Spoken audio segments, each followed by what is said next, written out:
Hello lovers, friends, comrades, it's Azalea Jane. Thanks for joining me in the latest installment of my continuing saga in learning how to speedrun Half-Life.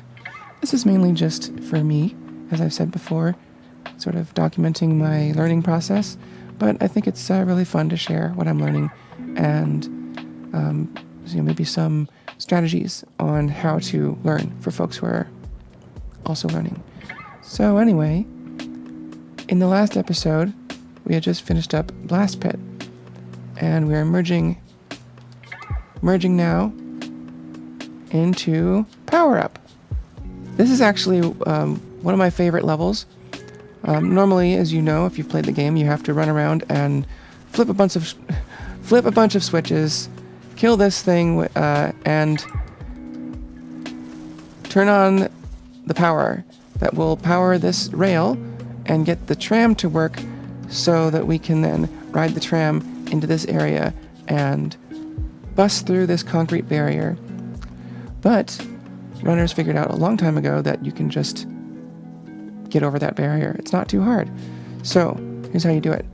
There's a little lip right there on each of these. You can see as you walk over it.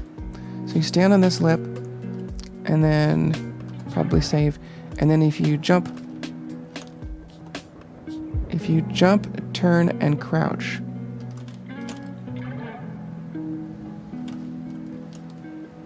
you can get up on that one. So you can see how that one's a little bit, they're kind of designed to deter you from jumping up, but it's not actually too hard to jump up once you know how.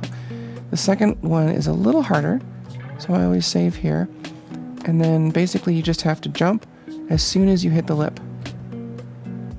Here's the lip, and if you get up on the lip, then you won't be able to get over. But if you jump as soon as you hit the lip,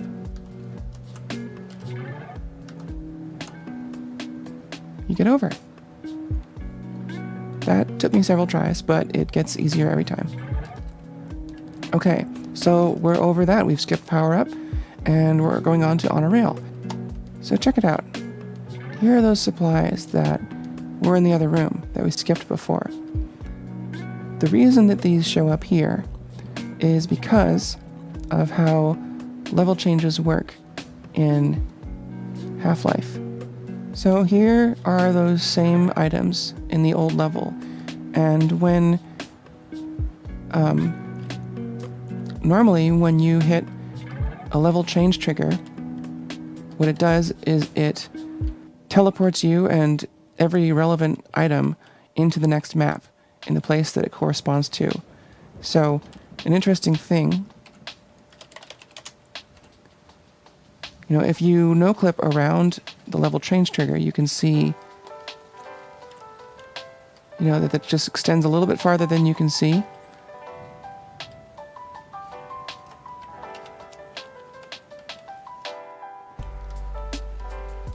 You can also see how the level change triggers are in slightly different places, but this whole area of the map overlaps.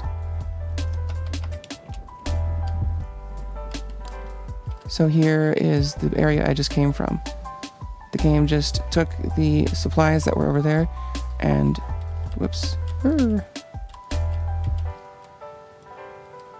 transferred them right over here.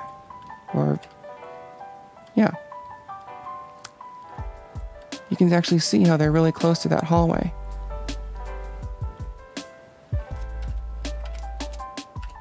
Anyway, so we pick those up and move on on a rail. So here, this is where the rail is electrified now, because the game assumes that you turn the power on, and the whole rail will be electrified and hurt you. Now, the other little bit I will do in this episode is just the very beginning of On a Rail, which we can skip as well.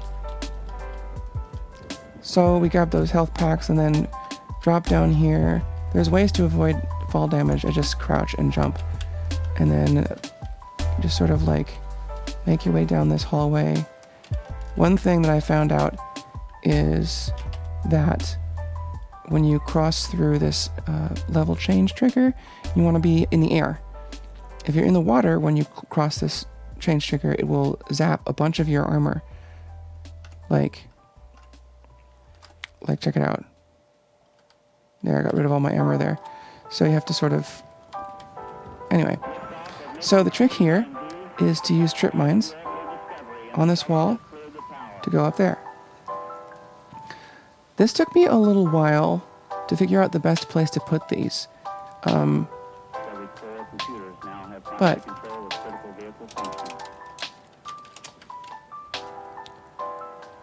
what I did do is I turned on the pixelation just like in the test chamber skip, and then I tried various places of putting the trip mine according, like right with the pixels. And so what I found was the bottom one I like to put like right there. See those two that are the same color at an angle? It's like right there. Kind of very specific, but any higher than that and I can't jump onto it. So that's like the highest I'll put it to be able to jump onto that first one. And then up here, I found, with this one as a reference point there, I found that the lowest I can put it is about here. I think around there. And the highest I can put it is right around there. If it's a little higher, I can't jump from that trip mine to this one. If it's lower, I won't be able to get from this trip mine up there. So I put it right around there. I've found out the hard way several times that you have to avoid contacting the trip mine while it's activating, because you can get stuck. When it if it comes online and you're intersecting with it, it'll stick you and you won't be able to move away. So then jump up on that. Runners, of course, get this down really fast, but right now I'm going, at a learner's pace, just learning the steps. And then there is a little invisible ledge right there. This, you can't jump into this here because you end up going underneath that little slope a tiny bit. So I found that, I'll just try that a few times. There's this invisible ledge here that's really thin. Like if I just go out to the side a tiny bit, gonna go. But then jump up here. Always save once you get up to the top, and then after that is kind of where like on a rail proper kind of starts, you could say, for the speedrun anyway. But I'm going to do that section next time because I have a lot of practice to do, just kind of learning the basic ropes of on a rail, because it's kind of a difficult chapter, at least a difficult chapter to run with any real speed. So I'm looking forward to that. It's already been fun kind of just running through it and learning stuff, and not sure when I'll put that out, but who knows, it might be soon, might be a long time, depends. But thanks for joining me for this. I'm having a really fun time. If you're learning to run, I definitely recommend you go check out the tutorials that I'm linking in the description of these. Naturally, if anything I said is like contradicted by an experienced runner, go with what they say. I'm definitely open to any big or small input on the material. It's really a collective effort. It's really fun watching all those runners and all the work they've done to get this down to a really exact science. So if you enjoyed this, I would love it if you gave it a like. If you like what I'm doing, subscriptions are wonderful. I've not got very many right now, so every sub means a lot.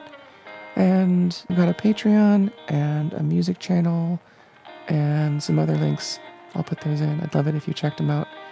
And if you found this useful, please let me know. And if you're a runner, even like a beginner or an experienced runner, please feel free to introduce yourself, drop a comment, say hello, and